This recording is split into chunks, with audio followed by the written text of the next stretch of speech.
Vijay sir, actor Vijay sir, சரிங்களா, no response.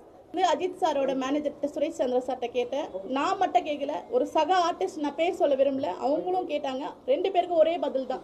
அவர் எந்த guest ஹவுஸில் இருக்குன்னு தெரியாதுங்க, அவரை ரீச் பண்ண முடியாதுங்க, அவர் ஹேண்ட்ரைட் மொபைல் யூஸ் பண்ணல, பிளாக் அண்ட் ஒயிட் மொபைல் தான் யூஸ் பண்ணுறாரு, நீங்கள் அமிச்ச அந்த ரிப்போர்ட்டெல்லாம் அவருக்கு அனுப்ப முடியாதுன்னு சொன்ன பதில். சரிங்களா, இதுக்கு என்கிட்ட ப்ரூஃப் இருக்குது. சரிங்களா, டாப்பில் இருக்கிற 10 கலைஞர்கள் சம்மந்தப்பட்டது இல்லை நடிகர் சங்கம். அதனை தயவுசெய்து புரிஞ்சுக்கோங்க. மிச்சம் இருக்கிற 90% இருக்கு. எல்லாரும் கஷ்டப்படுறாங்க.